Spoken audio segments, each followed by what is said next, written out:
ஒரு ஊர்ல ரெண்டு சகோதரர்கள், அதாவது அண்ணனும் தம்பியும். அந்த ரெண்டு பேர்ல அண்ணனுக்கு கல்யாணம் ஆயிட்டுது, தம்பிக்கு கல்யாணம் ஆகல. வேணாம்னு இருந்துட்டான். அவங்க ரெண்டு பேருக்குமே சொந்தமா கொஞ்சம் நிலம் இருந்தது. அது எப்படிப்பட்ட நிலம்னா நல்ல விளையக்கூடிய நிலம். அப்பா விட்டுட்டு போன சொத்து. தனித்தனியா விவசாயம் பண்ணிட்டு இருக்கிறாங்க. அண்ணங்காரன் கல்யாணம் ஆனவன்.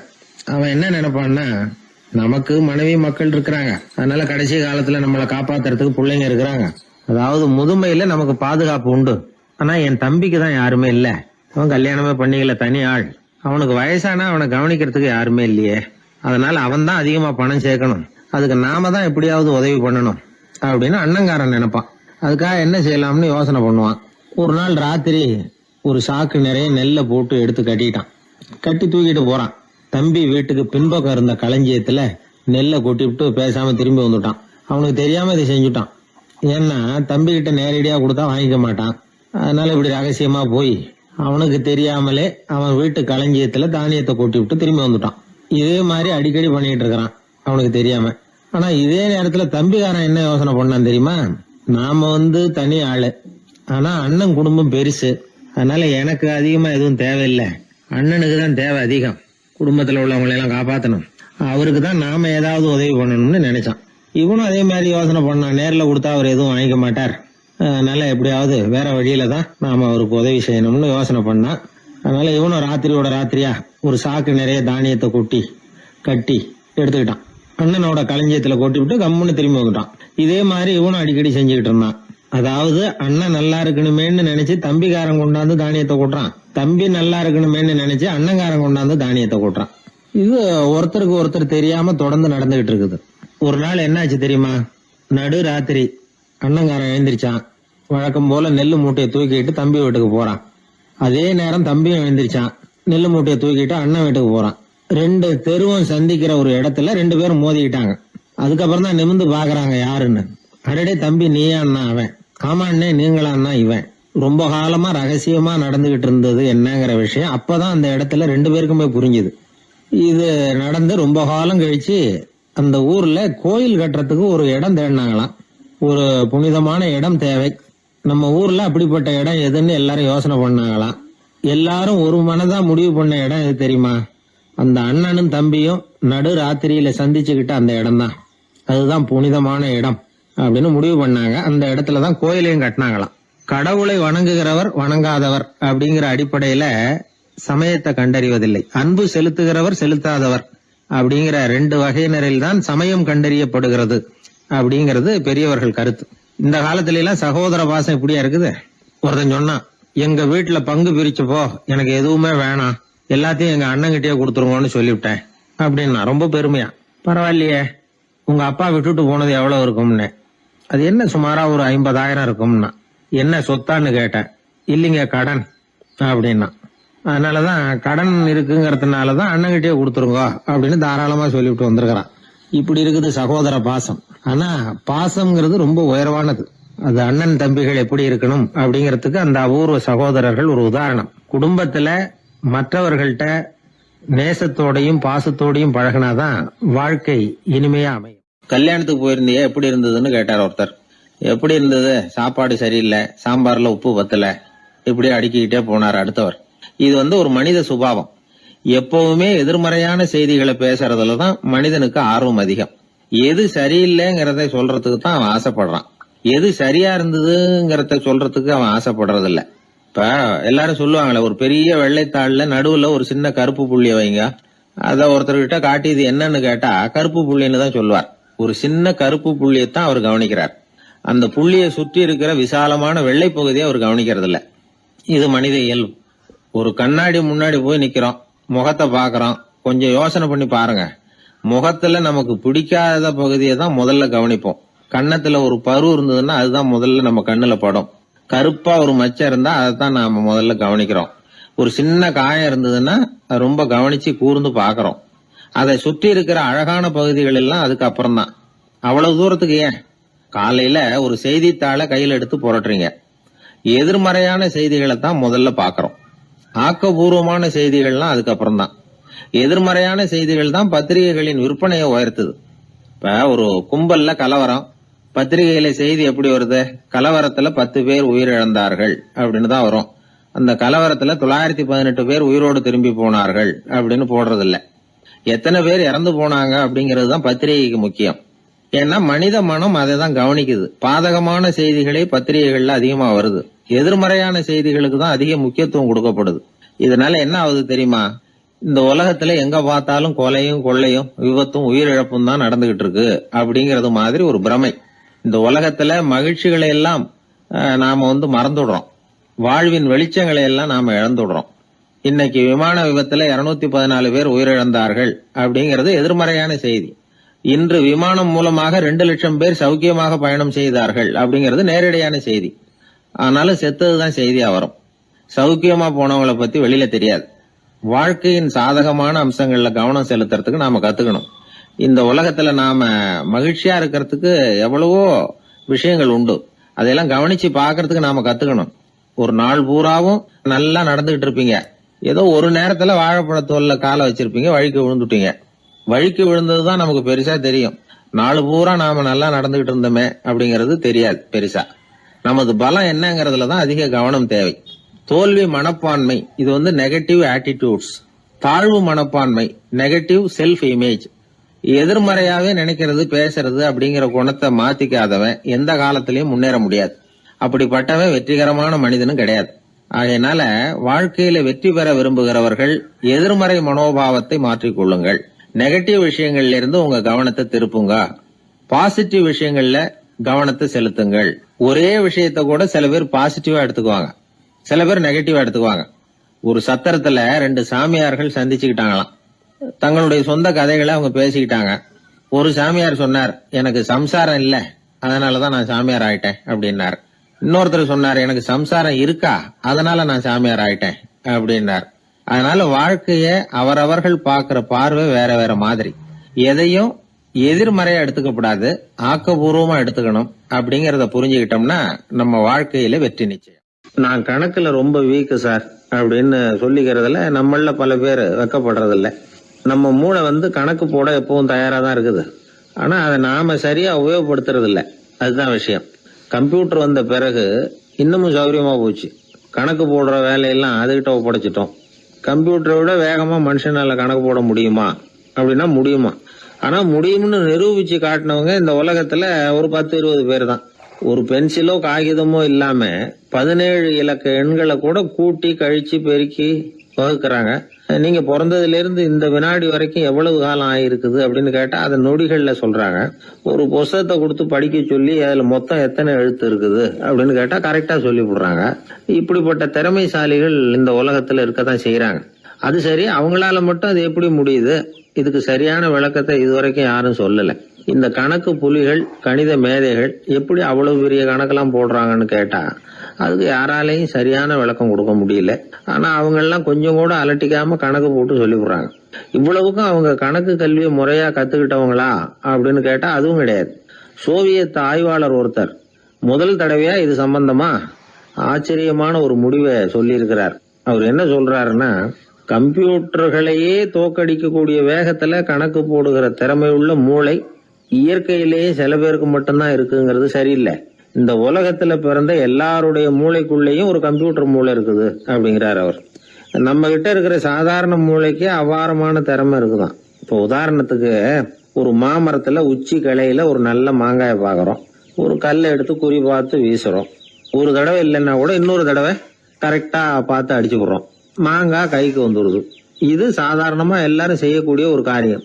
இதுல கவனிக்க வேண்டியது என்னன்னா, கண் அமைக்கிற நேரத்துக்குள்ள மனுஷ மூளை அந்த கல்லோட எடை, மாங்காய் இருக்கக்கூடிய உயரம், தூரம், எரிய வேண்டிய விசையின் அளவு, வேகம் எல்லாத்தையும் கணக்கு போட்டு சொல்லிவிடுது. அதுக்கப்புறம் தான் கல்லை வீசுறோம். நம்ம அறியாமலேயே நமக்குள்ள நடக்கிற ஒரு அதிசயம் இது. மனுஷன் படைச்ச கம்ப்யூட்டரால இவ்வளவு சிக்கல் நிறைந்த விஷயத்த இவ்வளவு சீக்கிரத்துல கணக்கு போட முடியாதான். அதனாலதான் மனித மூளைக்குள்ள ஒரு கம்ப்யூட்டர் மூளை, அதாவது கணக்கு போடுகிற மூளை இருக்குது, அது இயங்குது அப்படிங்கறத அதுல இருந்து புரிஞ்சுக்க முடியும்னு சொல்றாங்க. இத உயிர் கம்ப்யூட்டர் அப்படின்னு சொல்லலாமா, பயோ கம்ப்யூட்டர். இயற்கை என்ன பண்ணி இருக்குதுன்னா, இந்த உயிர் கம்ப்யூட்டர் விசைய அணைச்சு விட்டு உணர்வு மூளையின் செயல்பாட்டை திறந்து விட்டுருக்கு. அதனால உணர்வு மூளையை உபயோகிக்கிற மனுஷன் தன்னுடைய இயற்கை திறமையை மறந்துட்டு தானே வளர்த்துக்கிட்ட திறமையின் மூலமா சிந்திக்க ஆரம்பிச்சான். இந்த இயற்கையின் உயிர் கம்ப்யூட்டர் விசை அணைக்கப்படாம சில பேருக்கு இருந்துருது. அவங்க தான் கணித மேதைகள். அவங்களுக்கெல்லாம் உயிர் கம்ப்யூட்டருக்கும் உணர்வு மூளைக்கும் தொடர்பு ஏற்பட்டிருக்கு. இப்ப இந்த தொடர்பை எல்லாருக்கும் ஏற்படுத்துறதுக்கு ஒரு வழியை கண்டுபிடிச்சிட்டோம்னு வைங்க, அதுக்கப்புறம் நாம எல்லாருமே கணித மேதைகள் தான், கணக்கு புலிகள் தான். அது வரைக்கும் நாம இப்படியே இருந்துட வேண்டியதுதான். நம்மால் ஒருத்தன் மாங்காய் அடிச்ச கதை தெரியுமா உங்களுக்கு? ஒரு மரத்து உச்சியில ஒரு மாங்காயை பார்த்தான். உடனே அவனுடைய மூளை கல்லோட எடை, மாங்காய் இருக்கிற உயரம், எரிய வேண்டிய வேகம் எல்லாத்தையும் ஒரு நொடியில கணக்கு போட்டு சொல்லிவிட்டுது. அடிச்சான், மாங்காய் விழுந்துட்டுது. இருந்தாலும் அவன் தன்னுடைய மூளையை நொந்துக்கிட்டான். மோசமான மூளைன்னா ஏண்டான்னு கேட்டோம். என்னுடைய மூளை எல்லாத்தையும் சரியா கணக்கு போட்டு சொல்லிவிட்டுது, இருந்தாலும் ஒரு விஷயத்த என்கிட்ட சொல்லாம விட்டுட்டுது அப்படின்னா. என்னத்தேன்னு கேட்டோம். அந்த தோட்டத்துக்கு சொந்தக்காரன் என் பின்னாடி 10 அடி தூரத்துலதான் நின்றுகிட்டு இருக்கிறாங்கிறத எனக்கு கணக்கு போட்டு அது சொல்லாம விட்டுட்டுது அப்படின்னா. முதுவை தடவிக்கிட்டேன். ஒருத்தர் முகத்தை உம்முன்னு வச்சுக்கிட்டு வந்துகிட்டு இருந்தார். ஏன்னு கேட்டாங்க. யாரு என்ன பார்த்தாலும் உடனே முகத்தை திருப்பிக்கிட்டு போடுறாங்க சார் அப்படின்னார். உங்ககிட்ட பிரியமா பேசுற நண்பர்களே கிடையாதா அப்படின்னு கேட்டாங்க. அப்படி யாரும் இல்லையே அப்படின்னாராம். அதிகமா நமக்கு நண்பர்கள் கிடைக்கணும்னா அதுக்குன்னு சில உத்திகள் இருக்கு.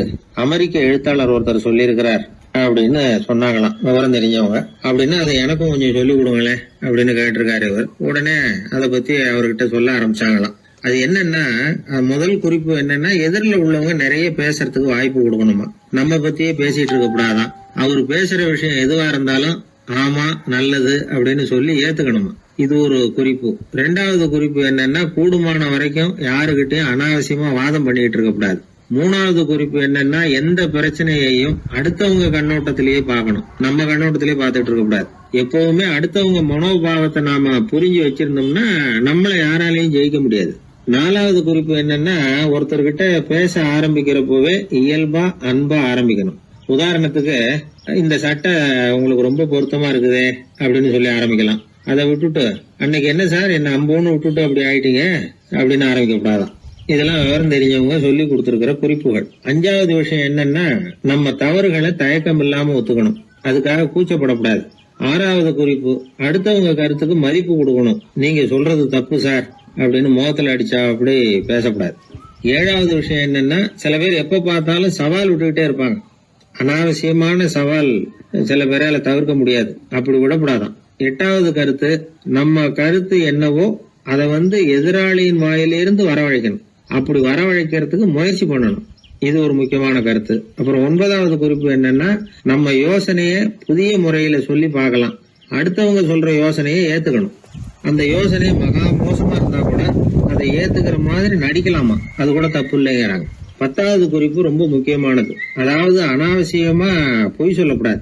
அப்படி எப்பவாவது பொய் சொல்ல வேண்டிய அவசியம் வந்துட்டுதுன்னு வைங்க, பெரிய பொய்யா சொல்லி பண்ணுமா, அதை நம்பும்படியா சொல்லணுமா. சில சமயம் தேவைப்பட்டா பொய்ய உண்மையா கூட மாத்திக்கலாமா.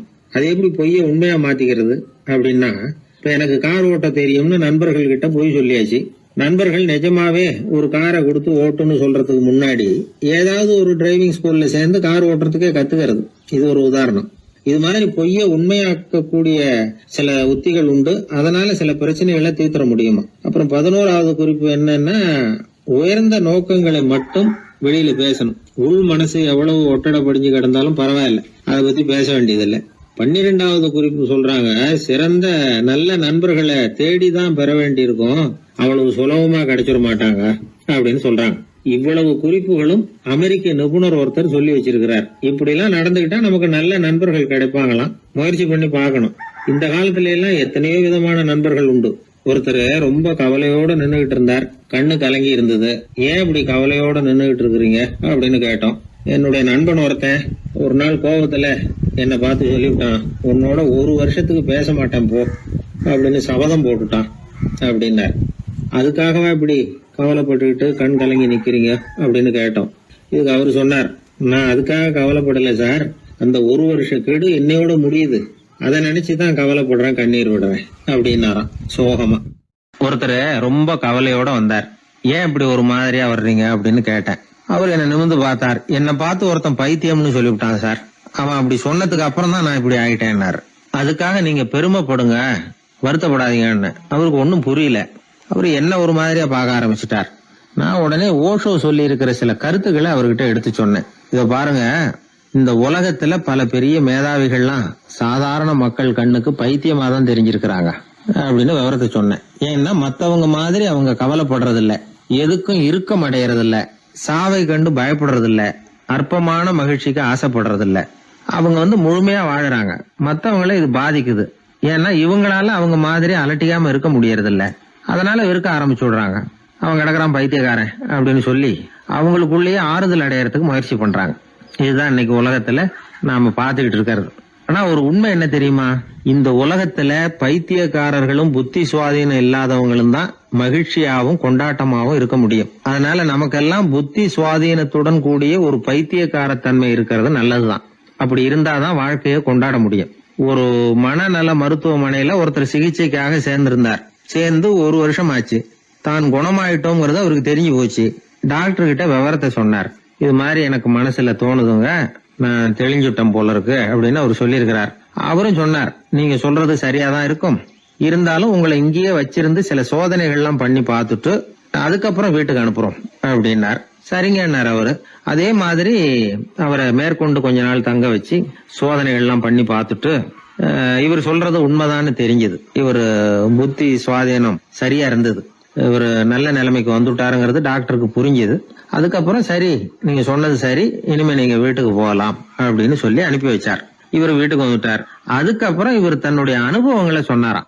எப்படி இருந்தது மருத்துவமனை வாழ்க்கை அப்படின்னு கேட்டிருக்கிறாங்க நண்பர்கள்லாம். அப்போ இவர் சொன்னாராம், இத பாருங்க, நான் 1 வருஷம் பைத்தியங்களோட பைத்தியமா வாழ்ந்தேன். அதுல கொஞ்சம் கூட எனக்கு சிரமம் தெரியல. அந்த 1 வருஷமும் 1 வினாடியா போனது மாதிரி இருக்குது. ஆனா நான் புத்தி தெளிஞ்சதுக்கு அப்புறம் 1 வாரம் அவங்களோட இருந்தேன் பாருங்க, அந்த 1 வாரம் தான் எனக்கு ஒரு யுகமா தெரிஞ்சது. அவ்வளவு கஷ்டப்பட்டேன் அப்படின்னாராம். அதனால ஒரு கூட்டத்திலிருந்து வேறுபட்டு வாழறதுங்கிறது கொஞ்சம் சிரமம் தான். பைத்தியங்களுக்கு மத்தியில பைத்தியமா இருந்துடலாம், பைத்தியங்களுக்கு மத்தியில புத்தி சுவாதீனம் உள்ளவனா இருக்கிறதுக்கு ரொம்ப சாமர்த்தியம் தேவைப்படுது. அதனாலதான் இந்த உலகத்துல நாம வாழும் பொழுது மற்றவர்களை அனுசரிச்சு வாழணும். பைத்தியங்களுக்கு மத்தியில பைத்தியமா இருந்தாதான் சுகம் அப்படிங்கிறது தான் இவங்க சொல்ல வர்ற உண்மை. ஹிட்லர் ஒரு சமயம் ஒரு பைத்தியக்கார ஆஸ்பத்திரிக்கு போனாராம் பார்வையிடறதுக்காக. மன நோயாளிகளை எல்லாம் வரிசையா நிறுத்தி வச்சிருந்திருக்கிறாங்க. அவர் வந்த உடனே எல்லாரும் ஹிட்லர் வாழ்கன்னு கத்தணும் அப்படின்னு அங்க உள்ள டாக்டர் சொல்லி வச்சிருக்கிறார். ஏற்கனவே சொல்லி வச்சிருக்காரு, ஹிட்லர் வரப்போறார், வந்தது எல்லாரும் ஹிட்லர் வாழ்கன்னு நீங்க சொல்லணும், கத்தணும் சொல்லி வச்சிருக்காரு. சரின்ட்டு நிக்கிறாங்க. ஹிட்லர் வந்தார். சொல்லி வச்சது மாதிரி எல்லாரும் கத்துனாங்க, ஹிட்லர் வாழ்கன்னு. ஒருத்தர் மட்டும் கத்தாம அமைதியா நின்னுகிட்டு இருந்தார். ஹிட்லர் அவர்கிட்ட போய், ஏன் நீங்க மட்டும் ஹிட்லர் வாழ்கன்னு சொல்லாம நிக்கிறீங்கன்னார். அதுக்கு அவர் மெதுவா, நான் பைத்தியக்காரன் இல்ல, டாக்டர் அப்படின்னாராம். அதனால பைத்தியங்களோடு பைத்தியமா வாழறதுங்கிறது ஒரு சுகம். இந்த உலகத்துல ஏற்கனவே நான் சொன்னது மாதிரி பைத்தியக்காரர்களும் புத்தி சுவாதீனம் இல்லாதவங்களும் தான் மகிழ்ச்சியாகவும் கொண்டாட்டமாகவும் இருக்க முடியும். அதனால புத்தி சுவாதீனத்துடன் கூடிய ஒரு பைத்தியக்காரத்தன்மை நமக்கு தேவை. அந்த நுட்பத்தை புரிந்து கொண்டு நம்முடைய வாழ்க்கையை நாம கொண்டாடுவோம். என்னை தேடி ஒருத்தர் வந்தார். எனக்கு ரொம்ப நாளா ஒரு சந்தேகம், அதுக்கு உங்களை கேட்டு விளக்கம் பெறணும்னு வந்திருக்கிறேன்னார். என்ன உங்க சந்தேகம்னு கேட்டேன். யாரு என்ன பார்த்தாலும் உடனே முகத்தை திருப்பிட்டு போடுறாங்க சார், அதுக்கு என்ன காரணம்னு எனக்கு தெரியல, அதுதான் உங்களை கேட்டு தெரிஞ்சுக்கலாம்னு வந்திருக்கிறேன்னார். உங்களுக்கே தெரியலன்னா எனக்கு எப்படி தெரியும்னு, இருந்தாலும் உங்களுக்கு அனுபவம் இருக்குமேன்னார். அது சரி, உங்ககிட்ட பிரியமா பேசுற நண்பர்களே கிடையாதா அப்படின்னு கேட்டேன். அப்படி யாருமே இல்லைங்க அப்படின்னார். அப்படின்னா உங்ககிட்ட தான் ஏதோ குறை இருக்கு, உங்க பழக்க வழக்கத்தை கொஞ்சம் மாத்திக்கிட்டா எல்லாம் சரியா போடும் அப்படின்னா. என்ன செய்ய சொல்றீங்கன்னார். உங்களுக்கு நிறைய நண்பர்கள் தேவைன்னு, கிடைக்க மாட்டேங்கிறாங்களேன்னார். அதுக்கு சில வழிகள் இருக்குன்னு. அப்படியானார். அதிகமா நமக்கு நண்பர்கள் கிடைக்கணும்னா அதுக்குன்னு சில உத்திகள் இருக்கிறதாக அமெரிக்க எழுத்தாளர் ஒருத்தர் சொல்லியிருக்கிறார். சரி, அப்படி அவர் என்னதான் சொல்லியிருக்கிறார் அப்படின்னா வரிசையா சொல்றேன் கேட்டுங்க அப்படின்னு சொல்லி அவர்கிட்ட சொல்ல ஆரம்பிச்சேன். அதாவது முதல்ல நாம தெரிஞ்சுக்க வேண்டியது என்னன்னா, எப்ப பார்த்தாலும் நம்மளை பத்தியே பேசிட்டு இருக்க கூடாது. நமக்கு எதிரில் உட்கார்ந்து இருக்கிறவங்க நிறைய பேசுறதுக்கு வாய்ப்பு கொடுக்கணும். அவர் பேசுற விஷயம் எதுவா இருந்தாலும் எப்படி இருந்தாலும் ஆமா நல்லது அப்படின்னு சொல்லி ஏத்துக்கணும். இது முதல் கருத்து. 2வது என்ன சொல்றாங்கன்னா, கூடுமான வரைக்கும் யாருகிட்டையும் அனாவசியமா வாதம் பண்ணிட்டு இருக்க கூடாது. 3வது கருத்து என்னன்னா, எந்த பிரச்சனையையும் அடுத்தவங்க கண்ணோட்டத்திலேயே பார்க்கணும், நம்ம பார்வையிலேயே பார்த்துட்டு இருக்க கூடாது. எப்பொழுதுமே அடுத்தவங்களுடைய மனோபாவத்தை நாம புரிஞ்சு வச்சுக்கிட்டோம்னா நம்மளை யாராலும் ஜெயிக்க முடியாது. 4வது கருத்து என்ன சொல்றாங்கன்னா, ஒருத்தர்கிட்ட பேச ஆரம்பிக்கும் பொழுது இயல்பா அன்பா ஆரம்பிக்கணும். இப்ப உதாரணத்துக்கு ஒண்ணு சொல்லணும்னா, உங்களுக்கு இந்த சட்டை ரொம்ப பொருத்தமா இருக்குதே அப்படின்னு ஆரம்பிக்கலாம். அதை விட்டுட்டு அன்னைக்கு என்ன சார் என்ன அம்போன்னு விட்டுட்டு போயிட்டீங்க அப்படின்னு ஆரம்பிக்க கூடாது. 5வது விஷயம், நம்முடைய தவறுகளை தயக்கம் இல்லாம ஒத்துக்கணும். அப்படி ஒப்புக்கொள்ள கூச்சப்படக்கூடாது. 6வது கருத்து என்னன்னா, அடுத்தவங்க அபிப்பிராயங்களுக்கு மதிப்பு கொடுக்கணும். நீங்க சொல்றது தப்பு சார் அப்படின்னு முகத்தில் அடிச்சது மாதிரி பேசக்கூடாது. 7வது கருத்து என்ன சொல்றாங்க, நம்முடைய கருத்து என்னவோ அதை எதிராளியின் வாயிலிருந்து வரவழைக்கணுமா. அப்படி வரவழைக்கிறதுக்கு நாம முயற்சி பண்ணணும். அதுக்கு தகுந்த மாதிரி நாம பேசணும். 8வது குறிப்பு என்னன்னா, சில பேர் எப்ப பார்த்தாலும் சவால் விட்டுக்கிட்டே இருப்பாங்க. அனாவசியமா சவால் விடக்கூடாது. 9வது யோசனை, நம்ம யோசனையை புதிய முறையில சொல்லி பார்க்கலாம். மற்றவர்கள் சொல்லுகிற யோசனையை ஏத்துக்கணும். அந்த யோசனை மகா மோசமானதா இருந்தா கூட அதை ஏத்துக்கிற மாதிரி கூட நடிக்கலாம். அதுல ஒன்றும் தப்பு இல்லை. 10வது குறிப்பு ரொம்ப முக்கியமானது. அதாவது அனாவசியமா பொய் சொல்லக்கூடாது. அப்படி எப்பொழுதாவது பொய் சொல்ல வேண்டிய அவசியம் ஏற்பட்டா பெரிய பொய்யா சொல்லணும். அதை நம்பும்படியா சொல்லணுமா. இதெல்லாம் அந்த நிபுணர் சொல்ற கருத்து தான். சில சமயம் தேவைப்பட்டா பொய்ய கூட உண்மையா மாத்திக்கலாமா. அது எப்படி பொய்ய உண்மையா மாத்துறது அப்படின்னா, இப்ப எனக்கு கார் ஓட்ட தெரியும்னு நண்பர்கள் கிட்ட ஒரு பொய்ய சொல்லிவிட்டீங்கன்னு வைங்களேன்.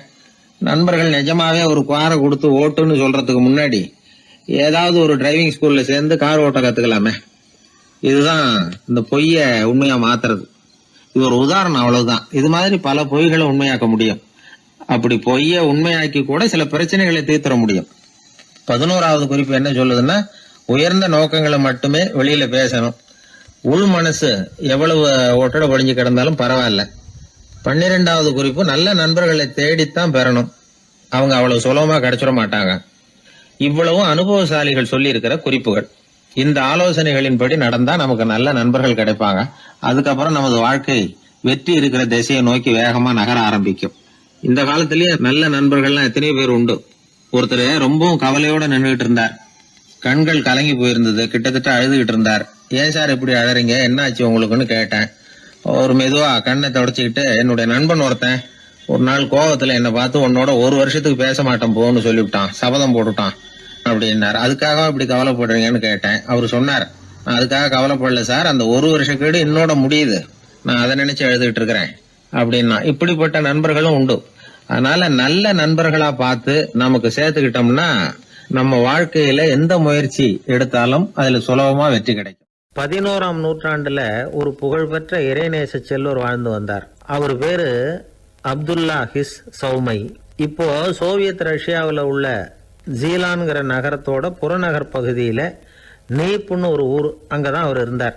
அவருக்கு ஒரு ஆப்பிள் தோட்டம் இருந்தது தஜ்லா நதி ஓரத்துல. அந்த தோட்டத்துல அவர் ஒரு நாள் உலாவிக்கிட்டு இருக்கிறார். அந்த சமயத்துல 20 வயசுள்ள அழகான இளைஞர் ஒருத்தர் அவர் முன்னாடி வந்து நின்னார். என்ன நீங்க மன்னிக்கணும்னார். இவருக்கு ஒன்னும் புரியல. யாரப்பா நீ என்ன கெடுதல் பண்ணின, நான் எதுக்காக உன்னை மன்னிக்கணும் அப்படின்னு கேட்டார். ஐயா, என் பேரு அபு சாலிஹ் மூசா. இங்க இருந்து 4 கல் தொலைவில் இருக்கக்கூடிய இதே தஜ்லா நதி ஓரத்துல தான் நான் இருக்கிறேன். நேத்து மத்தியானம் எனக்கு ஒரு நல்ல பசி. அந்த நேரம் ஒரு ஆப்பிள் பழம் இந்த நதியில மிதந்து வந்தது. அவசரத்துல அதை எடுத்து சாப்பிட்டுட்டேன். சாப்பிட்டதுக்கு அப்புறம் தான் அப்படி செஞ்சது பெரிய தவறுங்கிறத உணர்ந்தேன். ஒரு பொருளுக்கு உரியவர்கள் யாரோ அவங்க அனுமதி இல்லாம அந்த பொருளை சாப்பிடுறது ஹராமா. ஹராமான அந்த பழம் வந்து என் வயத்துக்குள்ள போனதுல இருந்து எனக்கு நிம்மதி இல்ல. ராத்திரி பூரா தூங்கவே முடியல. காலையில எழுந்திரிச்சதும் இந்த நதி ஓரமா பாத்துக்கிட்டே வந்தேன். உங்க தோட்டத்தை பார்த்தேன். ஒரு மரத்தோட கிளை வந்து தண்ணியில தொட்டுக்கிட்டு இருக்கிறத பார்த்தேன். அதனால நான் சாப்பிட்ட பழம் இங்க இருந்து தான் வந்திருக்கணும். அந்த பழத்துக்கு உரியவர் நீங்க தான். நீங்க என்ன மன்னிச்சாதான் நான் சாப்பிட்ட பழம் ஹலாலா, குற்றம் நிவர்த்தியா, தயவு பண்ணி மன்னிக்கணும் அப்படின்னு கண்கலங்க கேட்டுக்கிட்டார். இத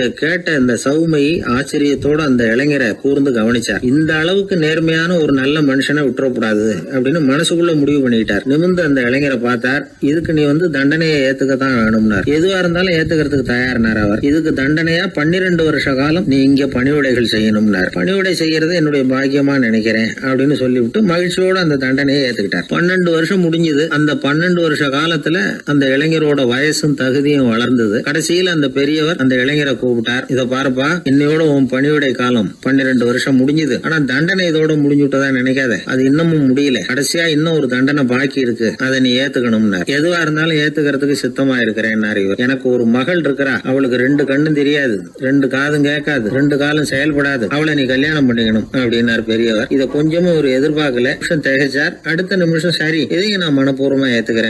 இறைநேசர் செல்வர் சௌமை அவர்கள் அவர்களுடைய புதல்வி பாத்திமாவுக்கும் இளைஞர் அபு சாலிஹ் மூசாவுக்கும் அடுத்த சில தினங்கள்ல முறைப்படி திருமணம் நடந்தது. திருமணத்துக்கு அப்புறம் மணமகளை பார்த்த அந்த இளைஞர் திகைச்சு போயிட்டார். ஏன்னா அந்த பெரியவர் சொன்னதுக்கு நேர்மாறா இருந்தார். பாத்திமா உடல் குணம் எதுவும் கிடையாது, ரொம்ப அழகா இருந்தாங்க. மறுநாள் சௌமையை அபு சாலிஹை கூப்பிட்டு இதுக்கு விளக்கம் சொன்னாராம். என் மகளுக்கு கண்ணு தெரியாதுன்னு சொன்னதுதான் சொல்லியிருந்த நேத்து முன்னாடி சொன்னேன். அது எந்த விதமான தீய காட்சிகளும் அவ கண்ணுக்கு தெரியாதுன்னு தான் அர்த்தம். காது கேட்காதுன்னு சொன்னேன், தீய விஷயங்களை அவ கேட்க மாட்டான்னு அர்த்தம். கால்கள் செயல்படாதுன்னு சொன்னேன், வீட்டை விட்டு தீமையான இடங்களுக்கு அவ போக மாட்டான்னு அர்த்தம் அப்படின்னா. 12 வருஷத்துக்கு முன்னாடி உன்னை முதல் முறையா பார்த்தப்பவே உண்மை என்னுடைய சீடரா மானசீகமா ஏத்துக்கிட்டேன் அப்படிங்கிற விவரத்தையும் சொன்னாராம். இந்த இளைஞர் அபு சாலிஹ் பிற்காலத்துல ஒரு பெரிய ஆன்மீக மேதையா உயர்ந்தார். அந்த தம்பதிகளுக்கு 60வது வயசுல ஒரே ஒரு குழந்தை பிறந்தது. அந்த ஃபாதர் ஜிலானி முஹைத்தீன் ஆண்டகை, அதாவது அந்த குழந்தை தான் ஆன்மீக பேரரசர் முஹைத்தீன் ஆண்டகை.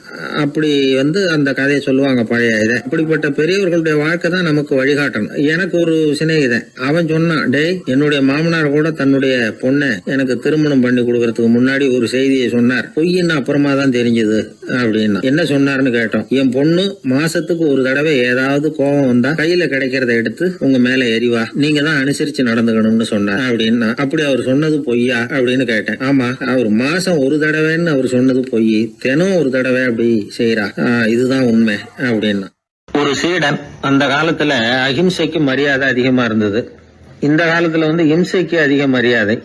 ஒரு பெரியவர் இருந்தார், உண்மையை பத்தியும் சத்தியத்தை பத்தியும் நிறைய உபதேசம் எல்லாம் பண்ணார். அது பிரகாரமே நடந்தார்.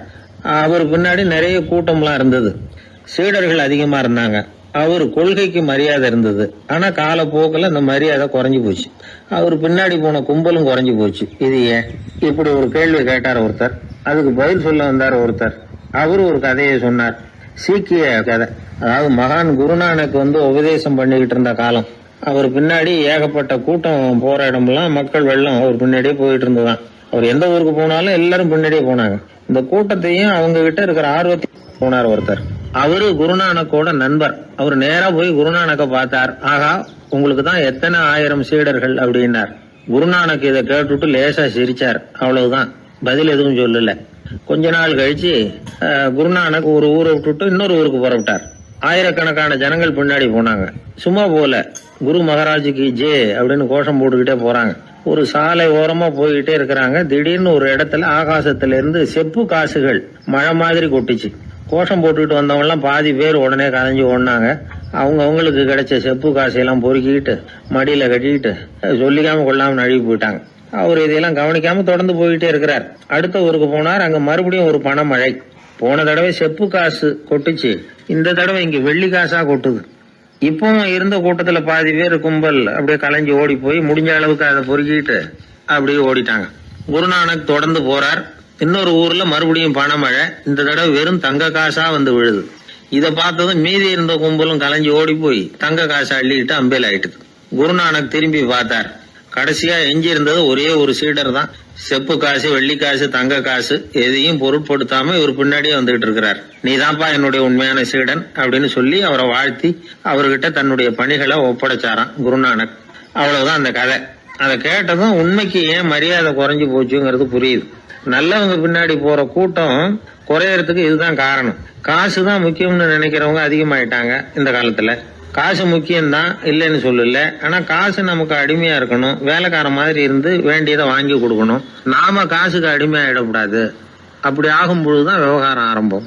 இந்த காலத்து குரு ஒருத்தர், அவருக்கு பின்னாடி ஏகப்பட்ட சீடர்கள் இருந்தாங்க. ஒரு காலத்துல ஒவ்வொரு கட்டத்துல ஒவ்வொருத்தரா நழுவி போயிட்டாங்க. இப்ப மிஞ்சி இருக்கிறது ஒரே ஒரு சீடன் தான். ரொம்ப பவ்யமா கையை கட்டிட்டு அவர் முன்னாடி உட்காந்துருக்கிறான். கடைசியில நீ மட்டுமாவது இருக்கியப்பா, அது போதும், நீ தான் எனக்கு உண்மையான சீடன் அப்படின்னாராம் குரு. அதுக்கு அந்த சீடன் சொல்லியிருக்கான், அப்படி இல்லைங்க சுவாமி, நீங்க இப்போ உட்காந்துக்கிட்டு இருக்கிற பீடத்துக்கு அடியில பெட்டியில பணம் வச்சிருக்கிறீங்க, அது எனக்கு தெரியும். அதனால நீங்க எப்போ எழுந்திரிச்சு அந்த பக்கம் போவீங்கன்னு பாத்துக்கிட்டு இருக்கிறேன் அப்படின்னா விழுந்தது. உடனே அவங்களுக்கு ஒரு ஆசை, கபீரை சந்திச்சு பேசணும் அப்படின்னு அவங்க ஆசைப்பட்டாங்க. அவங்க அப்படி ஆசைப்பட்டதுக்கு ஒரு காரணம் உண்டு. ஏன் அப்படி ஆசைப்பட்டாங்கன்னா, 2 ஞானிகளை சந்திக்க வச்சா பல அரிய தத்துவங்களை கேட்கறதுக்கு ஒரு வாய்ப்பு கிடைக்கும். அதனால அவங்க 2 பேரையும் எப்படியாவது சந்திக்க வச்சுடணும் அப்படின்னு அவங்க ஆசைப்பட்டாங்க. அந்த சீடர்கள் தங்களுடைய விருப்பத்தை அவர்கிட்டயே சொன்னாங்க. இது மாதிரி அவர் கபீர் இந்த ஊர்ல இருக்கிறதா தெரியுது, சந்திச்சா தேவையில்லைன்னு. சரி, கபீரை சந்திக்கலாம் ஆனா அவரோட பேசுறத பத்தி நான் எதையும் சொல்றதுக்கு இல்ல அப்படின்னு விட்டார் பரீத். ஏன் கபீரோட நீங்க எதுவும் பேச மாட்டீங்களா அப்படின்னு கேட்டாங்க சீடர்கள். அவரோட பேசுறதுக்கு எதுவும் இல்ல. ஏன்னா எனக்கு என்ன தெரியுங்கிறது அவருக்கு தெரியும், அவருக்கு என்ன தெரியுங்கிறது எனக்கு தெரியும். அப்படி இருக்கிறப்ப நாங்க 2 பேரும் பேசிக்கிறதுக்கு என்ன விஷயம் இருக்க போகுது அப்படின்னாரு அவர். இங்க நிலைமை இப்படி. கபீர் இருக்கிற இடத்துல என்ன நடந்தது தெரியுமா? இது மாதிரி பரீத் காசிக்கு வந்திருக்கிறார் அப்படிங்கிற விஷயம் கபீரின் சீடர்களுக்கு தெரிஞ்சது. உடனே அவங்களும் நீங்க ஷேக் பரீத்தை சந்திச்சு பேசணும்னு அவர்கிட்ட கேட்க ஆரம்பிச்சாங்க. அதுக்கு கபீர் சொன்னாராம், நாங்க 2 பேரும் சந்திச்சுக்கிட்டா ஒருத்தர் கட்டி தழுவிக்குவோம், ஆனந்த கண்ணீர் வடிப்போம், வார்த்தைகளால பரிமாறிக்கிறதுக்கு எங்ககிட்ட எதுவும் இல்ல அப்படின்னாராம். இருந்தாலும் 2 பக்கத்துல இருந்த சீடர்களும் அப்படி நினைக்கல. எப்படியும் இவங்க சந்திச்சுக்கிட்டா கொஞ்சமாவது பேசாம இருக்க முடியாது, ஏதாவது பேசிக்குவாங்க அப்படின்னு நினைச்சாங்க. அதனால தொடர்ந்து வற்புறுத்தினாங்க.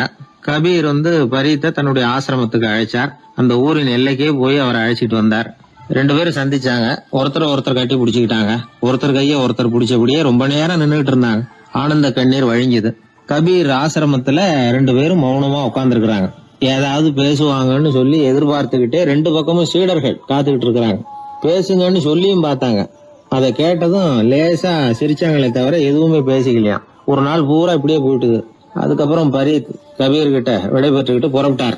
ஏன் நீங்க பேசல அப்படின்னு சொல்லி கபீரின் சீடர்கள் கேட்டாங்களாம். அதுக்கு கபீர் சொன்னார், நாங்க 2 பேரும் உணர்ந்ததை சொல்றதுக்கு வார்த்தைகள் கிடையாது. எல்லாமும் உணர்ந்த பரீத்து கிட்ட பேசுறதுக்கு என்கிட்ட எதுவும் இல்ல, அதனால பேசல அப்படின்னார்.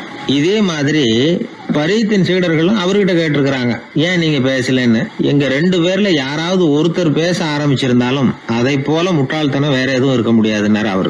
ஞானிகள் 2 பேரும் பேசி இருந்தா என்ன ஒரு தெளிவு கிடைக்குமோ அதை விட அதிகமான தெளிவு கிடைச்சுதான் சீடர்களுக்கு. உண்மையின் வடிவமான பரம்பொருள் பேசப்பட வேண்டிய ஒன்றல்ல, அது உணரப்பட வேண்டிய ஒன்று அப்படிங்கறத அவங்க புரிஞ்சுக்கிட்டாங்களாம். ஒரு கணவனும் மனைவியும் ரொம்ப நாள் ஒருத்தர் பிரிஞ்சிருந்தாங்க. பல வருஷங்களுக்கு அப்புறம் அவங்க சந்திச்சாங்க. சந்திச்ச உடனே ஏதாவது பேசலாம்ல, பேசல. 2 பேருமே மௌனமா இருந்தாங்க. இந்த ஞானிகள் மாதிரி ஒருத்தர் ஆர்வமா பாத்துக்கிட்டாங்க, அவ்வளவுதான். அந்த கணவனை தனியா கூப்பிட்டுக்கிட்டு போய் ஒருத்தர் விசாரிச்சார், ஏன்பா இவ்வளவு நாள் கழிச்சு சந்திக்கிறீங்க, நீயாவது முதல்ல வாயை திறக்கப்படாதான்னார். அதுக்கு அவர் சொன்னார், ஏற்கனவே நான் வாயை திறந்ததுனால தானே சார் இவ்வளவு காலமும் பிரிஞ்சு இருக்கிறது மாதிரி ஆச்சு, அதனால அவசரப்படாம பொறுமையா இருக்கிறேன் அப்படின்னாராம். அதனால பேச்சு பெருசுதான், இருந்தாலும் மௌனம் அதை விட பெரியது அப்படிங்கறத ஒரு வாழ்வியல் உண்மையாக நாம புரிஞ்சுக்கணும். ஒரு சீடன் வெளியூர் புறப்படுறதுக்கு தயாரா இருந்தான். ரொம்ப தூரம் போக போறான். திரும்பி வர நாளாகும். புறப்படுறதுக்கான ஆயத்த வேலைகள்ல ஈடுபட்டு இருந்தான். அந்த சமயம் பார்த்து இன்னொரு சீடன் அவங்கிட்ட வந்தான். நம்ம குரு உன்னை அழைச்சிட்டு வர சொன்னார், வா அப்படின்னு கூப்பிட்டான். இவன் உடனே புறப்பட்டு போனான். குருநாதரை பார்த்தான். அவரு காலில் விழுந்து வணங்கினான். வணங்கிவிட்டு எழுந்திரிச்சான். அவ்வளவுதான். குரு ஏதாவது உபதேசம் பண்ணுவாருன்னு எதிர்பார்த்தான். ஆனா நடந்தது என்ன தெரியுமா? குரு அவனுக்கு ஓங்கி ஒரு அடி கொடுத்தார். எதிர்பாராம இந்த அடியை வாங்கினதும் அந்த சீடன் அதிர்ந்து போயிட்டான். பக்கத்துல இருந்த மற்ற சீடர்களும் திகைச்சு போய் நின்னுட்டாங்க. அடி வாங்கின சீடனுக்கு மனசுக்குள்ள குழப்பம். நாம என்ன தப்பு பண்ணணும், புறப்படுற நேரத்துல இப்படி குரு கிட்ட அடி வாங்குற மாதிரி ஆயிட்டுதே அப்படின்னு நினைச்சு மனசுக்குள்ள ரொம்ப வேதனைப்பட்டான். கொஞ்சம் துணிச்சலை வரவழைச்சுக்கிட்டு குருநாதர்கிட்டயே கேட்டுட்டான், சுவாமி நான் என்ன தப்பு பண்ணினேன், என்ன இப்படி அடிச்சுட்டீங்களே, ஒரு வார்த்தை கூட உங்களை எதிர்த்து நான் பேசினது இல்லையே, இவ்வளவு காலமா உங்க விருப்பத்துக்கு விரோதமா ஒரு காரியம் கூட நான் செஞ்சது இல்லையே, வந்ததும் வராததுமா ஒண்ணுமே சொல்லாம என்ன அடிச்சுட்டீங்களே, குருவே நான் செஞ்ச குற்றம் தான் என்ன அப்படின்னு கண்ணீரோட பரிதாபமா கேட்டானா அந்த சீடன். ஆனா அந்த குரு முகத்துல கொஞ்சம் கூட கோபம் இல்லை. அவர் சிரிச்சுக்கிட்டே நின்னுகிட்டு இருந்தாராம். அதுக்கப்புறம் சொன்னாராம், என்னுடைய அருமை சீடனே, நீ ஒரு தவறும் பண்ணல, நான் உன்னை அடிச்சது நீ ஏதோ தப்பு பண்ணிவிட்டேங்கிறதுக்காக இல்ல, நீண்ட பயணம் போக போறேன், ஞாபகமா ஏதாவது கொடுத்து அனுப்ப வேணாமா, நீ ஞானம் பெற்ற பிறகுதான் திரும்பி வரப்போறேங்கிறது எனக்கு தெரியும், அதுக்கு பிறகு உன்னை அடிக்க முடியுமா, அதனால இப்ப கிடைச்சிருக்கிற இந்த வாய்ப்பை பயன்படுத்திக்கிட்டேன், அப்போதைக்கு இப்பவே அடிச்சுட்டேன், அவ்வளவுதான், வேற ஒண்ணும் இல்லை அப்படின்னாராம். குரு சிரிச்சுக்கிட்டே இப்படி சொல்றார். இருந்தாலும் இதுவும் ஒரு உபதேசம் தான். அதிர்ச்சிகளால விழிப்படைய வைக்கிறதும் ஒரு வழிதான். இது ஜென் வழி. பெரும்பாலும் அதிர்ச்சியின் மூலமாகவே ஞான தரிசனத்தை அருள்கிறவர்கள் தான் ஜென் குருமார்கள். நம்ம தியானம் தான் ஜென். இந்தியாவிலிருந்து சீனாவுக்கு போய் கொஞ்சம் பேர் மாறி வளம் பெற்று ஜப்பான்ல ஜென் ஆகி வளர்ந்துருக்குது, அவ்வளவுதான். ஜென்கிறது தியானம். எதை நினைச்சும் தியானிக்கிறது இல்ல, எல்லாத்திலையும் தியானம் இருக்கிறதா சொல்லுது ஜென். பேசுறது, இருக்கிறது, நடக்கிறது, சாப்பிடுறது, சிரிக்கிறது, தூங்குறது, தொழில் செய்யறது அல்லது சும்மா இருக்கிறது எல்லாமே தியானம் தான். சென்கிறது ஒரு சுய தரிசனம், தன்னைத்தானே அடையாளம் கண்டுகொள்ளுகிறது தான். அது இல்லாத எதையும் தேடி கண்டுபிடிக்கிறது இல்ல. சென் மார்க்கத்தை பத்தி ஓஷோ என்ன சொல்றாரு தெரியுமா? காணாமல் போன தன்னுடைய மூக்கு கண்ணாடி தன்னுடைய மூக்கின் மேல் இருப்பதை கண்டுகொள்வது போன்றது சென் அப்படிங்கிறார். நம்மால் ஒருத்தர் இன்னொருத்தர் முகத்தை ரொம்ப நேரமா உத்து பார்த்துக்கிட்டு இருந்தார். என்ன பாக்குறீங்கன்னாரு அவரு. நீங்க போட்டிருக்கீங்களே மூக்கு கண்ணாடி, அதை தான் பாக்குறேன்னாரு இவரு. நீங்க அப்படி பாக்குறதுக்கு விசேஷ காரணம் ஏதாவது உண்டான்னு கேட்டார் இவர். உண்டுன்னார். என்னன்னு கேட்டார். நேத்திக்கு காணாம போன என்னோட மூக்கு கண்ணாடி அது அப்படின்னாராம் இவர். எதிர்காலத்தை நினைச்சா எனக்கு ரொம்ப பயமா இருக்கு சார் அப்படின்னு சொல்றவங்க நிறைய பேர் இருக்கிறாங்க. அதாவது பயப்படாத மனிதர்கள்னு யாருமே கிடையாது. ஒவ்வொருத்தருக்கும் ஒவ்வொரு விதமான பயம் இருந்தாலும் ஒட்டுமொத்தமா பாக்குறப்போ மனிதனுக்கு 6 விதமான பய உணர்வுகள் வரலாம் அப்படின்னு பெரியவங்க சொல்றாங்க. எல்லா விதமான பயமும் இந்த 6 வகைக்குள்ள அடக்கம். அந்த 6 வகை பயமும் 6 எதிரிகள் மாதிரியாம். 6 எதிரிகளையும் புரிஞ்சுக்கிட்டோம்னா போதும், வாழ்க்கையில சுலபமா வெற்றி அடைய முடியும். சரி, அந்த 6 வகை பயம் என்னென்ன அப்படின்னு பாப்போம். முதல்ல வறுமை பற்றிய பயம், 2வது பழிச்சொல் பற்றிய பயம், 3வது உடல் நலம் பாதிப்பு பற்றிய பயம், 4வது என்னன்னா காதல் தோல்வி, 5வது முதுமை, 6வது மரணம். அதாவது பயப்படுறதுங்கிறது ஒரு மனநிலை தான். இந்த மனநிலையை கட்டுப்படுத்த முடியும், திசை திருப்ப முடியும். சரி, இந்த பயங்களின் அறிகுறிகள் எப்படி இருக்கும்? வறுமை பற்றிய பயம் அப்படின்னு முதல்ல சொன்னோம் இல்லையா, அந்த பயத்தின் அறிகுறிகளை தெரிஞ்சுக்குவோம். எதுலேயும் அக்கறை இல்லாம இருக்கிறது, ஒரு குறிக்கோள் இல்லாம இருக்கிறது, வறுமையை சகிச்சுக்கிறது, வாழ்க்கையில கிடைக்கிறது எதுவா இருந்தாலும் ஆட்சேபனை இல்லாமல் ஏத்துக்கிறது, மனசாலும் உடம்பாலும் சோர்ந்து போயிருக்கிறது, ஆர்வம், முனைப்பு, கற்பனை திறன் எதுவுமே இல்லாம இருக்கிறது. இதெல்லாம் தான் அந்த வறுமை பற்றிய பயத்தின் அறிகுறிகள். அடுத்தது ஒண்ணு பார்த்தோமே, பழிச்சொல் பற்றிய பயம். அதாவது அடுத்தவங்க நம்மளை குறை சொல்லி விடுவாங்களோ அப்படிங்கிற பயம். இதுக்கு அறிகுறி என்ன தெரியுமா? புதியவர்களை சந்திக்கிறதுக்கு பயப்படுறது, முடிவு எடுக்க முடியாம குழம்புறது, பிரச்சனைகளை தவிர்க்க விரும்புறது, தாழ்வு மனப்பான்மை, வரவுக்கு மீறி செலவு செஞ்சு இமேஜை உயர்த்திக்கிறது, குறிக்கோள் இல்லாத வாழ்க்கை. இதெல்லாம் தான் அதுக்கு அறிகுறிகள். 3வது பயம் உடல் நலம் பாதிப்பு பற்றிய பயம், அதாவது நோய் பற்றிய பயம். ஒரு உண்மை என்ன தெரியுமா? டாக்டரை சந்திக்கிற மனிதர்கள்ல 75% பேர் தங்களுக்கு நோய் வந்துட்டுதுங்கிற கற்பனையில இருக்கிறவங்களாம். நிஜமாவே நோய் கிடையாது அவங்களுக்கு. இந்த பயத்தின் அறிகுறிகள் என்னன்னா, வியாதிக்கான அறிகுறிகள் தன்னிடம் இருக்கிறதாக நினைச்சுக்கிறது, எந்த நேரமும் வியாதியை பத்தியே பேசி பேசி மனசை அங்கேயே வச்சிருக்கிறது, நோய் சம்பந்தமான செய்திகளை படிச்சு நமக்கு இப்படி ஆயிடுமோ அப்படின்னு வேதனைப்படுறது. இதெல்லாம் தான் அதுக்கு அறிகுறிகள். 4வது பயம் காதல் தோல்வி. இது ரொம்ப வேதனை, உடம்பையும் மனசையும் சீரழிச்சு விடும்.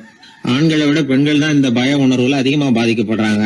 5வது முதுமை பற்றிய பயம். 6வது மரண பயம், வயசான காலத்துல எப்படி சமாளிக்கிறது அப்படிங்கிற பயம். ஆக இதையெல்லாம் நாம புரிஞ்சுக்க வேண்டியது ரொம்ப அவசியம். இந்த 6 வகை பயங்களை சரியா புரிஞ்சுக்கிட்டு நாம நடந்துக்கணும். வாழ்க்கையின் முன்னேற்றத்துக்கு இந்த பயங்கள் முட்டுக்கட்டே ஆயிடக்கூடாது. உழைச்சி பணம் சேர்க்கணும், உற்சாகமா மனசை வச்சுக்கணும். மனசை கட்டுப்படுத்துகிற மார்க்கம் தெரிஞ்சுக்கிட்டா போதும், எல்லாம் சரியா வந்துடும். நம்ம ஆள் ஒருத்தன் சொன்னான், சார் எனக்கு வறுமை பற்றிய பயம்தான் இருந்தது, ஒரே ராத்திரியில 30,000 ரூபாய் தயார் பண்ணிவிட்டேன், இப்ப எனக்கு இன்னொரு பயம் வந்துட்டுதுன்னா. என்ன பயம்னு கேட்டாங்க. போலீஸ் கண்டுபிடிச்சிருமோங்கிற பயம்னா. இது இந்த பயத்துல அடங்காது.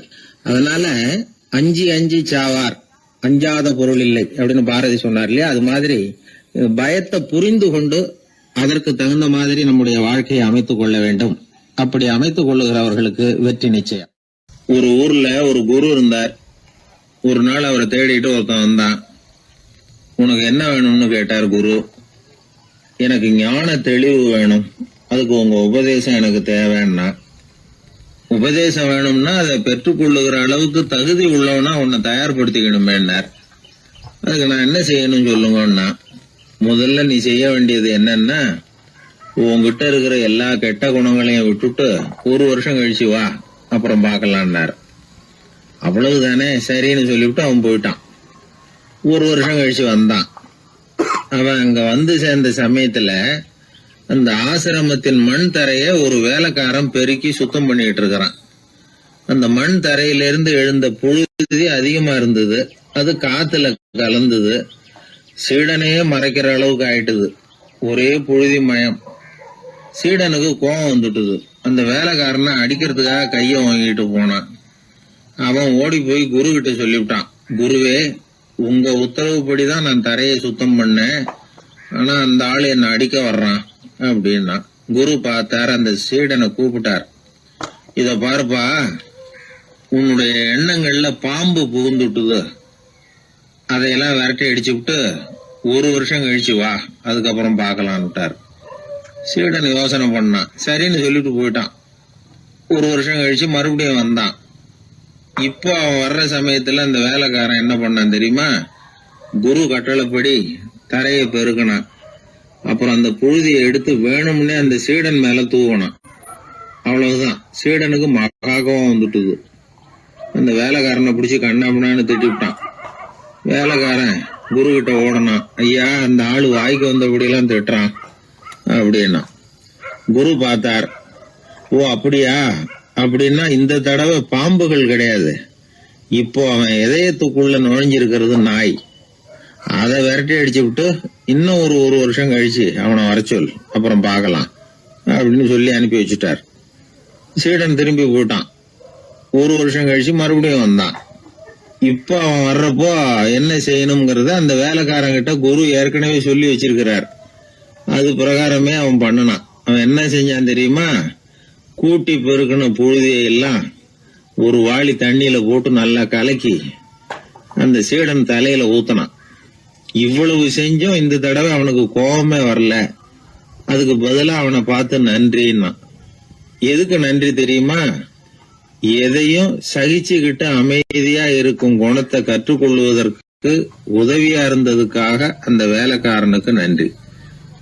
இத கேள்விப்பட்ட உடனே அந்த குரு ஓடி வந்தார். இவனை கட்டி பிடிச்சுக்கிட்டார். இனிமே நான் உனக்கு உபதேசம் பண்ணலாம், அதுக்கான தகுதி உனக்கு வந்துட்டுதுன்னார். இதுல இருந்து என்ன தெரியுது? ஒருத்தர்கிட்ட உபதேசம் வாங்கணும்னா கூட அதுக்குன்னு ஒரு தகுதி நமக்கு தேவைப்படுது. சகிப்புத்தன்மை ஒவ்வொரு மனிதனுக்கும் தேவைதான். இந்த காலத்துல ஒரு குரு, அவரை தேடி ஒருத்தன் வந்தான். குரு அவனை நிமிர்ந்து பார்த்துட்டு சொன்னார், நீ முதல்ல சகிப்புத்தன்மையை வளர்த்துக்கிட்டு அதுக்கப்புறம் என்கிட்ட வாடினார். இவன் அவரை நிமிர்ந்து பார்த்துட்டு சொன்னான், குருவே, நான் உங்ககிட்ட வந்திருக்கிறதே சகிப்புத்தன்மையை வளர்த்துக்கிறதுக்காகத்தானே அப்படின்னா. ஒரு ஊர்ல ஒரு பெரியவர் இருந்தார். அவரு ஒரு கோடீஸ்வரர். நிறைய நல்ல காரியங்கள்லாம் செஞ்சுக்கிட்டு இருந்தார். அவரை தேடி நிறைய பேர் வருவாங்க. இவரும் தன்னால முடிஞ்ச உதவி அவங்களுக்கு செய்வார். ஒரு சமயம் 3 பிச்சைக்காரர்கள் இவரை தேடி வந்தாங்க. ஏதாவது பொருள் உதவி பெறலாம்னு நினைச்சு 3 பேரும் ஒரே நேரத்துல வரல, தனித்தனியா வந்தாங்க. முதல் பிச்சைக்காரன் காலையில வந்தான். இவர் முன்னாடி வந்து நின்னான். ஐயா, எனக்கு 5 ரூபா வேணும், தயவு பண்ணி கொடுங்க அப்படின்னு கேட்டான். இவன் இப்படி கேட்டதான் அவருக்கு கோவம் வந்துட்டுது. என்ன இது, நான் ஏதோ உங்ககிட்ட கடன் பட்டிருக்கிறது மாதிரியும் அதை திருப்பி கொடுன்னு கேக்குறது மாதிரியும் இருக்குது. இவ்வளவு அதிகாரத்தோட பிச்சை கேக்குறேன், எவ்வளவு துணிச்சல் உனக்கு? உனக்கு 5 ரூபாயெல்லாம் தர முடியாது, இந்த 2 ரூபா எடுத்துட்டு ஓடு அப்படின்னு சொல்லி ஒரு 2 ரூபாயை தூக்கி எறிஞ்சார். அவன் அதை எடுத்துக்கிட்டு அங்கிருந்து போயிட்டான். அடுத்தபடியா மத்தியானமே ஒரு பிச்சைக்காரன் வந்தான். இவன் எப்படி கேட்டான் தெரியுமா? ஐயா, 10 நாளா ஒருவேளை உணவு கூட சாப்பிடல, தயவு பண்ணி எனக்கு உதவி பண்ணுங்கன்னா. உனக்கு எவ்வளவு வேணும்னு கேட்டார். நீங்களா பார்த்து எவ்வளவு கொடுத்தாலும் அது எனக்கு போதும்னா. இந்தா 10 ரூபா, இதை வச்சுக்கோ, ஏதாவது வாங்கி சாப்பிடுனார். அவன் அந்த 10 ரூபாய வாங்கிட்டு போயிட்டான். அதுக்கப்புறமா சாயந்தரமா 3வது பிச்சைக்காரன் வந்தான். இவன் கேட்ட விதம் எப்படி தெரியுமா? மகாராஜா, உங்களுடைய உயர்ந்த குணத்தை பத்தி நான் நிறைய கேள்விப்பட்டிருக்கிறேன், அதனால உங்களை பார்த்து தரிசனம் பண்ணிவிட்டு போகலாம்னு வந்தேன்.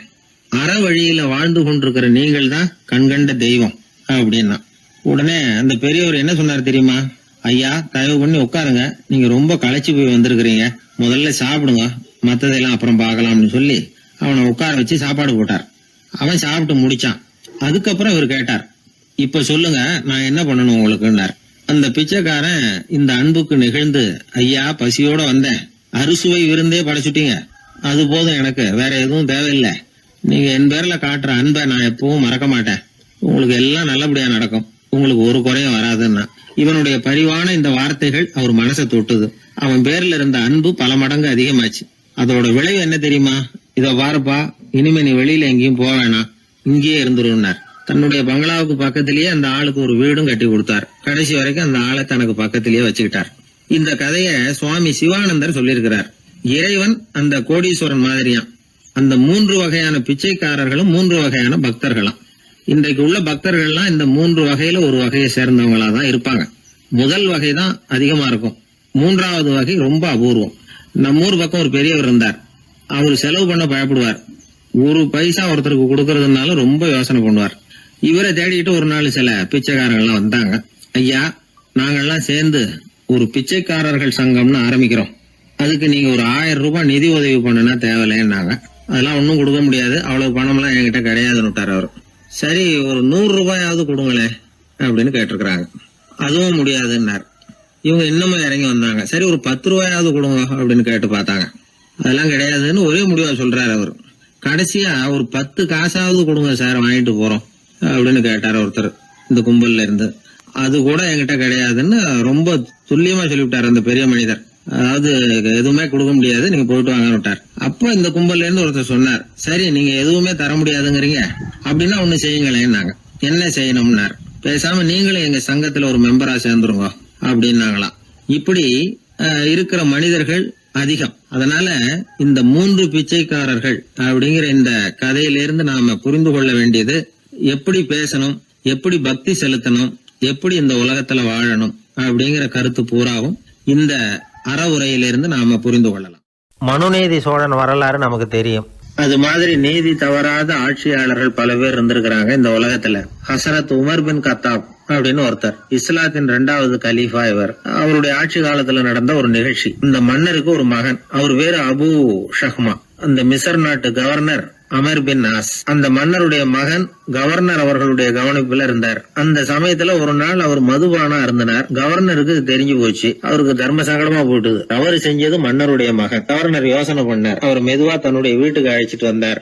அதிகமா அவரை கஷ்டப்படுத்தாம ஒரு சின்ன தண்டனை கொடுத்து பிரச்சனையை தீர்த்துட்டார். ஏதோ பேருக்கு ஒரு தண்டனை, அவ்வளவுதான். இது நடந்து கொஞ்ச நாள் கழிச்சு மன்னருக்கு இந்த விஷயம் தெரிஞ்சு போச்சு. தன்னுடைய மகன்கிறதுனால கவர்னர் லேசான தண்டனையோட விட்டுட்டார் அப்படிங்கறத புரிஞ்சுக்கிட்டார். உடனே கவர்னருக்கு தகவல் அனுப்பினார். அமர் பின் ஆஸ் அவர்களே, என்னுடைய மகன் மதுபானம் அருந்தி இருக்கிறான். அது உங்களுக்கு தெரிஞ்ச உடனே தண்டனை கொடுத்திருக்கிறீங்க. கலீஃபாவின் மகன்கிற காரணத்தினால குறைவான தண்டனையை கொடுத்ததாக கேள்விப்படுறேன். இது ஷரியத்தின்படி மாபெரும் குற்றம். உங்களுடைய நடத்தையும் மன்னிக்க கூடியதல்ல. இந்த கடிதம் கண்ட உடனே மகன் அபு ஷஹ்மாவை மதீனாவுக்கு அனுப்பி வைக்க வேண்டியது அப்படின்னு கடிதம் எழுதினார். அதை பார்த்தார் கவர்னர். உடனே கலீஃபாவின் மகனை மதீனாவுக்கு அனுப்பி வச்சார். மன்னர் முன்னாடி நீதி விசாரணை நடக்குது. தன்னுடைய மகனுக்கு சவுக்கடி வழங்கும்படியா உத்தரவிடுறார் ஹசரத் உமர் பின் கத்தாப். தண்டனை நிறைவேற்றப்பட்டது. கூடியிருந்தவர்கள் ஐயா கொஞ்சம் கருணை காட்டுங்க அப்படின்னு சொல்லி மன்னர் கிட்ட வேண்டிக்கிட்டாங்களாம். அந்த வேண்டுகோளை மன்னர் ஏத்துக்கல. நீதியின் முன்னால் தந்தை மகன் அன்பு நேசம் உறவு இந்த முறைகளை எல்லாம் கவனிக்க முடியாது. குற்றம் செஞ்சவர் தண்டிக்கப்பட வேண்டியவர், அவர் யாரா இருந்தாலும் சரி அப்படின்னாராம். எல்லா ஆட்சியாளர்களுமே கவனிக்க வேண்டிய ஒரு செய்தி இது. அவர் ஒரு நாள் தன்னுடைய அரசாங்க கணக்கு வழக்குகளை பார்த்துட்டு இருக்கிறார். அந்த சமயத்துல அவரை பார்க்க ஒரு பெரிய மனிதர் வந்தார். இவர் தன்னுடைய சொந்த வேலை காரணமா வந்திருக்கிறார் அப்படிங்கறத அவர் புரிஞ்சுக்கிட்டார். உடனே அது வரைக்கும் எரிஞ்சுகிட்டு இருந்த விளக்க அணைச்சுட்டு இன்னொரு விளக்க ஏற்றி வச்சுக்கிட்டாராம். இந்த செயலுக்கு என்ன காரணம்னு கேட்டிருக்கிறார் வந்தவர். இதுக்கு அவரு சொன்னார், ஐயா நீங்க வந்த போது இங்க எரிஞ்சுகிட்டு இருந்தது அரசாங்க விளக்கு, இப்ப எரியறது சொந்த விளக்கு. சொந்த விஷயங்களை பேசுறப்போ அரசாங்க பணத்தை செலவு பண்ணக்கூடாது,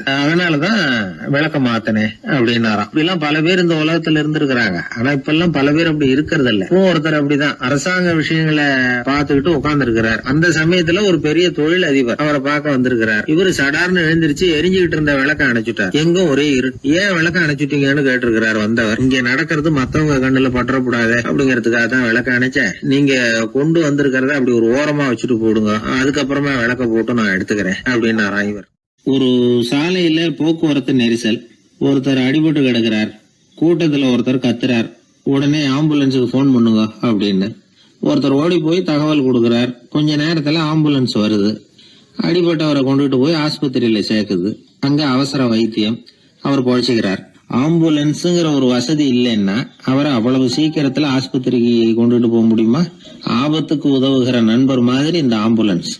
அந்த காலத்துல போர்கள் அதிகம், அதுல அடிபடுறவங்களும் அதிகம். அடிபட்டு கிடக்கிற போர் வீரர்களை அவசரமா மருத்துவர்கிட்ட கொண்டுட்டு போகணும். எப்படி கொண்டுட்டு போறது? ஒரு கனமான துணிய தூளி மாதிரி கட்டுவாங்க. குழந்தைகளை தூங்க வைக்கிறதுக்காக துணியில தொட்டில் கட்டுறோம்ல, அது மாதிரி அந்த தூளியில அடிபட்டவங்களை படுக்க வைப்பாங்க. அப்படியே தூக்கிட்டு போவாங்க. அதுக்கப்புறம் தான் மருத்துவ சிகிச்சை. இதுதான் ஆரம்ப காலத்துல நடந்துகிட்டு இருந்தது. இதுல என்ன ஒரு சிரமம்னா அவசரமா கொண்டுட்டு போய் சேர்க்க முடியாது. அதனால பாதி வழியிலேயே அவங்க போய் சேர்ந்துருவாங்க பல பேர். சரி, கொஞ்சம் சீக்கிரமா அவங்கள கொண்டுட்டு போறதுக்கு என்ன வழி அப்படின்னு யோசனை பண்ணாங்க. குதிரை மேல ஏத்தி கொண்டுட்டு போனா என்ன அப்படின்னு ஒரு யோசனை. அது மாதிரியே செஞ்சு பார்த்தாங்க. அது இன்னமும் ஆபத்தா போட்டுது. குதிரை ஓடுற வேகத்துக்கும் அது போடுற குலுக்கலுக்கும் அடிபட்டு கிடக்கிறவனால ஈடு கொடுக்க முடியுமா? அலுங்காம குலுங்காம கொண்டுட்டு போக வேண்டிய விஷயம் இல்லை இது. சரி, குதிரை முதுகுல அவனை கொண்டுட்டு போக வேணாம், குதிரை வண்டியில கொண்டுட்டு போனா என்ன? 4 சக்கரம் உள்ள ஒரு குதிரை வண்டியை தயார் பண்ண வேண்டியது. அதை ஆம்புலன்ஸா உபயோகப்படுத்த ஆரம்பிச்சாங்க.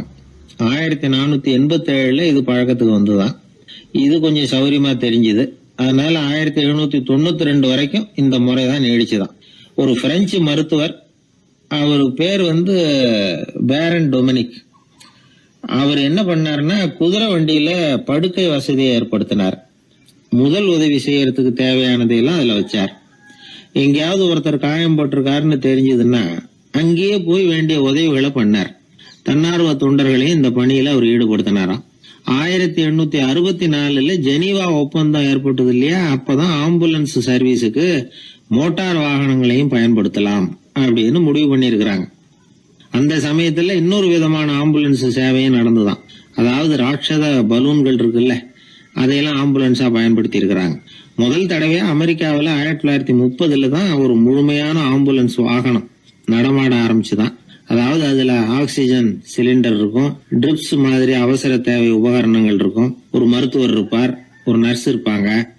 இப்படிப்பட்ட ஒரு ஆம்புலன்ஸ் வசதி வந்த பிறகுதான் பல உயிர்களை காப்பாற்றக்கூடிய ஒரு நல்ல வாய்ப்பு ஏற்பட்டது. இப்பெல்லாம் இந்த ஆம்புலன்ஸ் சேவை எவ்வளவோ முன்னேற்றம் கண்டிருக்கு. மோட்டார் வாகனம் மட்டும் இல்ல, படகு, ஹெலிகாப்டர், விமானங்கள் இதெல்லாம் கூட இப்ப இந்த பணிக்கு ரொம்ப உபயோகமா இருக்கு. ஆபத்துல இருக்கிற ஒரு மனுஷனை பார்த்துட்டா உடனே அவனை காப்பாத்தணுங்கிற எண்ணம் இன்னொரு மனுஷனுக்கு ஏற்படத்தான் செய்யுது. அதனாலதான் காலம் ஏதோ கொஞ்சம் ஒழுங்கா ஓடிக்கிட்டு இருக்குது. அடிபட்டு கிடக்கிற ஒருத்தனை பார்த்த